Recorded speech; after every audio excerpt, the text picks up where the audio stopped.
Selamat malam Bu Niza. Malam. Maaf ya mengganggunya waktunya Ibu malam-malam. Iya, tidak apa-apa. Apakah saya boleh berbincang-bincang dengan Ibu? Boleh. Sebelumnya saya panggil Ibu, Mbak, atau apa nih? Apa aja? Kakak. Oh, kakak. Teteh. Oh, teteh. Oh, bukan warga Klaten ya, Teh?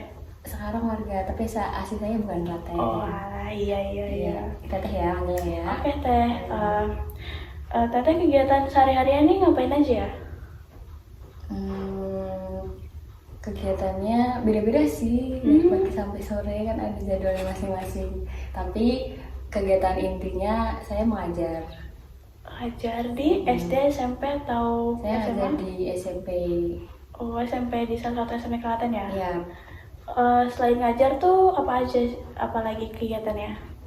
selain ngajar, mungkin kalau sore saya ngajar juga, tapi ngajarnya bukan SMP atau bukan formal tapi informal. Itu ngajar TPA Oh, TPA di mana tuh? di Perum tempat tinggal saya. Walah ya.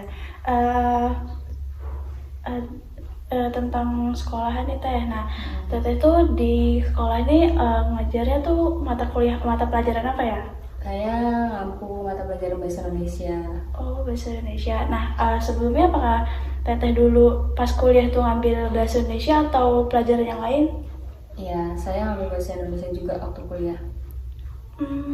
Apakah dulu pas ambil itu tuh dari diri Teteh sendiri atau dari orang lain? Kamu ambil jurusan ini aja biar kamu gini-gini gitu. Waktu itu ngobrol ya, diskusi dengan orang tua.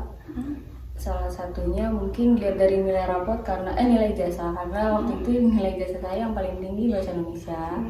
Maka dari itu saya ambil pilihan pertamanya bahasa Indonesia, kemudian pilihan kedua yang lainnya, dan saya terima bahasa Indonesia. Jadi itu karena diskusi dengan orang tua juga. Dulu Teteh tuh kuliahnya di mana ya? Di Cirebon. Oh, Di jauh salah ya? satu universitas di Cirebon. Jauh kalau dari sini, kalau dari tempat saya dulu ya dekat. Iya. Terus Teteh kan pasti ngampu banyak siswa-siswa nih ya di sekolah.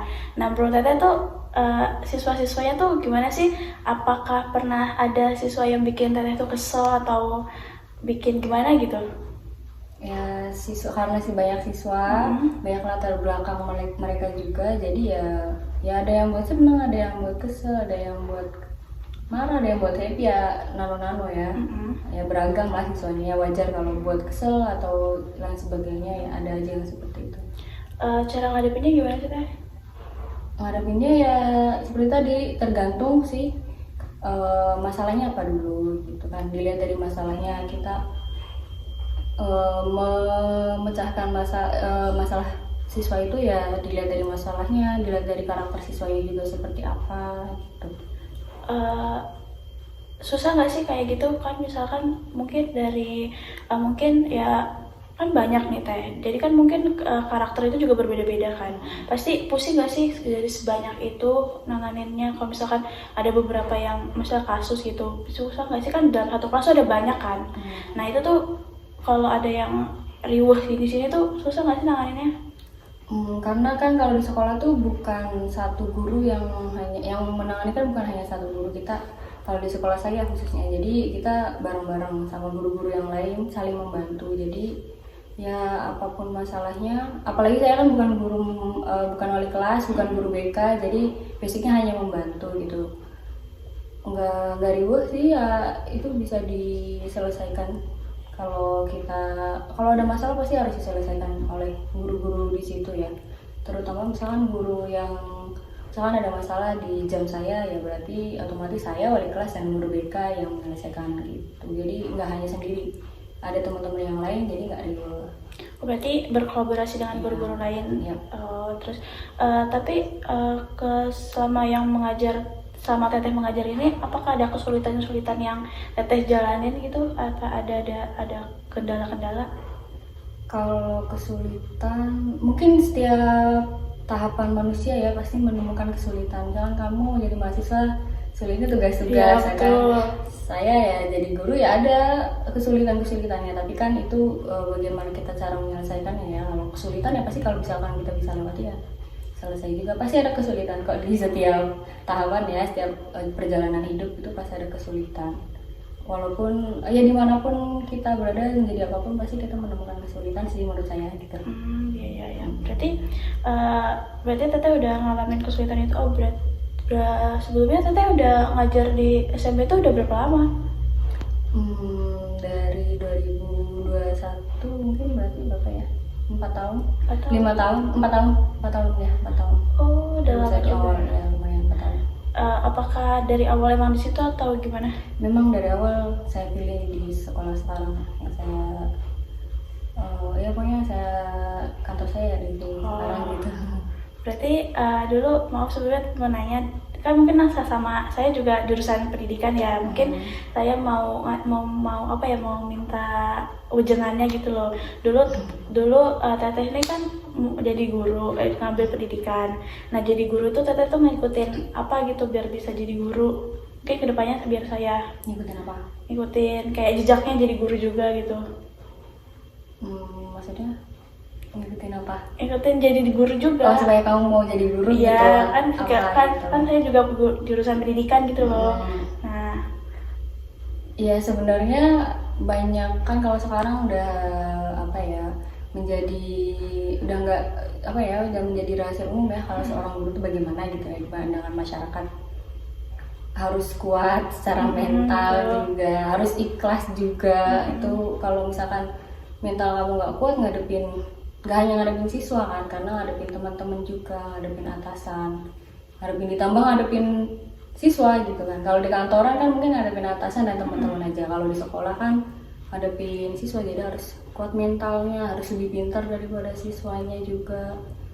Terus ya sekarang harus lebih berjuang jadi guru kan, untuk mendapatkan keprofesian guru kan harus lebih berjuang lagi ya.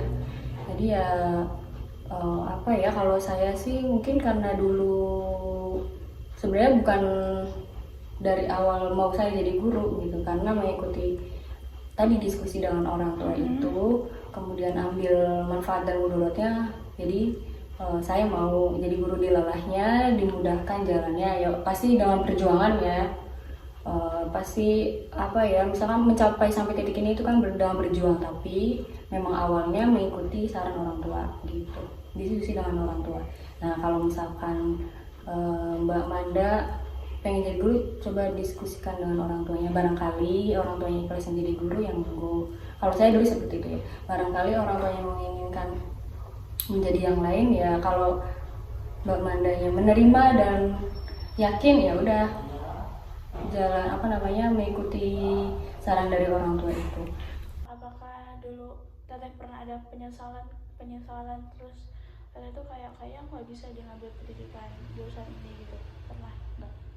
Ya pasti karena tadi ada kesulitan gitu kan. Kadang misalkan yang merasa apa ya, ketika kesulitannya itu menyerang mental, pasti kan ada pikiran tuh kayaknya nggak bisa deh, bukan passion saya jadi guru, pasti ada. Tapi setelah dilalui, setelah jalan biasa ya seperti biasa lagi gitu. Terus juga dorongan dari orang-orang sekitar, enggak kok ini kamu udah cocok, kamu tuh udah gini-gini, jadi kan semangat lagi. Tapi ya nggak menyesal sih, cuman ya biasa lah ya, masalah-masalah seperti itu banyak kan. Ya asalkan kita misalnya terbuka atau minta motivasi dari orang lain gitu, kita seperti biasa lagi menerima gitu, bisa menjalaninya. Terus kan pernah ada kayak gitu kan, mungkin dari dukungan dari keluarga kan pasti ada kan. Nah mungkin apa sih yang membuat Teteh tuh termotivasi kayak aku harus bisa, aku harus lulus juga gitu? Ya tadi karena itu dorongan dari orang tua juga gitu kan. Kemudian saya ya menerima, ya tipe anak yang menerima saran dari orang tua juga, saya gitu baik, jadi saya usahakan. Misalkan itu menaikkan level saya gitu ya, pasti saya akan berusaha untuk mengejar itu gitu. Jadi ya motivasinya itu sih, salah satunya keluarga, dan itu untuk masa depan saya sendiri, jadi saya usahakan gitu. Pernah nggak sih Teteh tuh merasa kayak bener-bener nggak bisa gitu, tapi ya Teteh tuh tetap harus bisa gitu di saat apa gitu?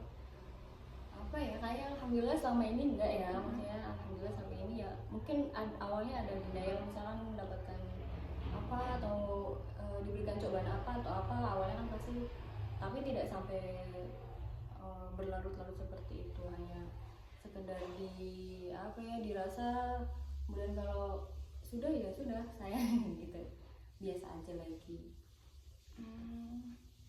Berarti kalau kayak gitu ya berarti udah jalanin aja gitu ya. Iya.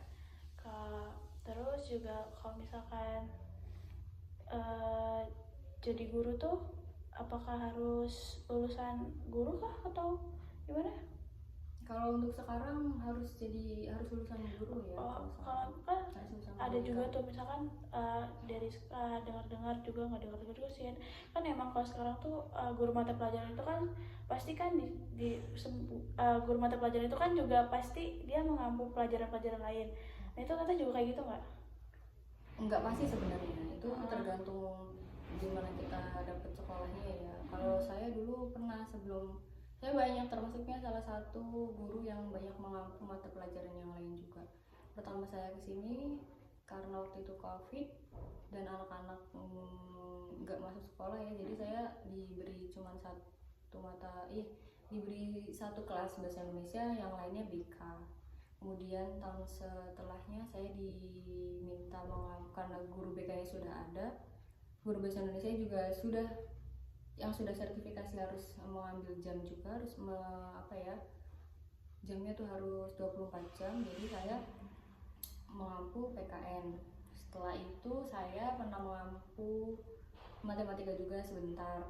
Kemudian karena guru IPA-nya pensiun, saya mampu IPA. Habis itu saya balik lagi ke bahasa Indonesia.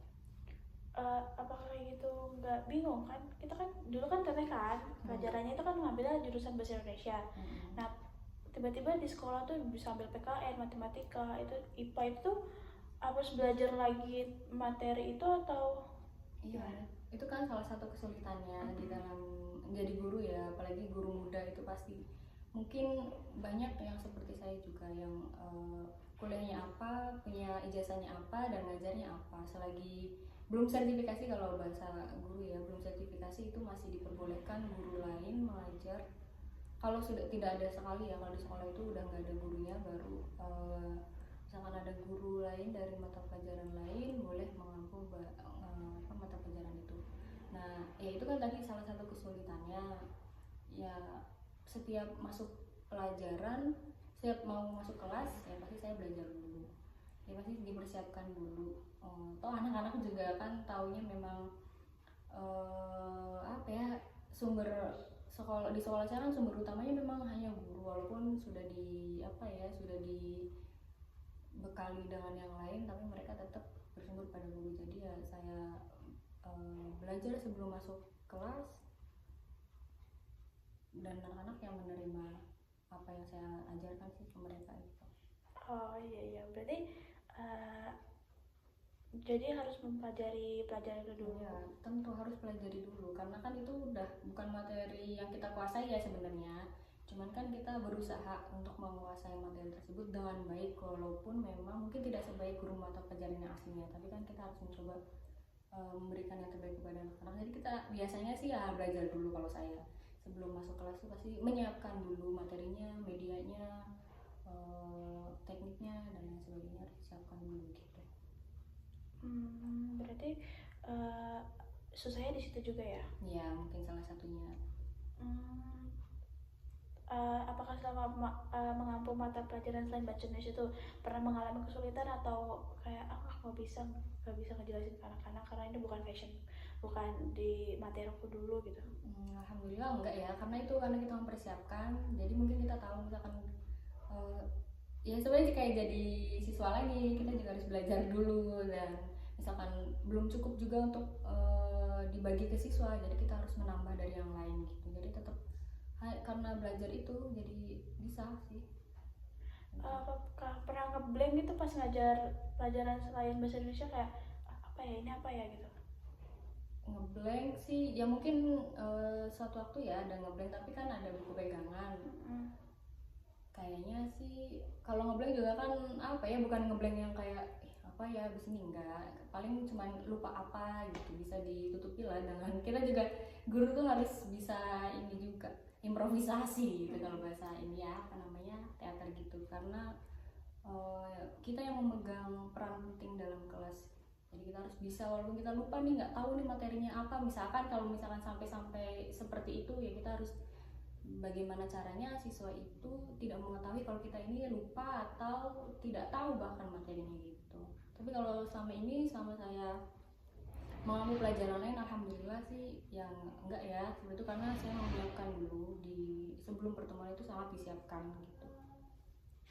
Oke, mungkin Tete mau memberikan saya motivasi buat kedepannya saya gimana. Mungkin Teh Niza bisa memberikan saya motivasi kedepannya kayak gimana. Kan saya juga prodinya prodi BK lah kayak gitu. Mungkin bisa kasih motivasi. Ya, sebenarnya motivasi itu ada dalam diri sendiri ya. Apa yang bisa memotivasi kamu untuk melakukan hal yang terbaik. Misalkan tadi kan kalau saya kan motivasi saya orang tua gitu, pasti kan melakukan segala sesuatu ya semangat gitu pasti. Tapi motivasi bukan motivasi sih ya, ini hanya sebagai berbagi pengalaman. Kalau menurut saya nanti misalkan kamu berkecimpung di bidang pendidikan, coba lebih perdalam lagi apa aja sih di bidang pendidikan ini nanti di sekolah tuh ada apa aja, kamu tuh akan jadi apa aja, akan jadi seperti apa aja, pendidikannya yang akan dicapai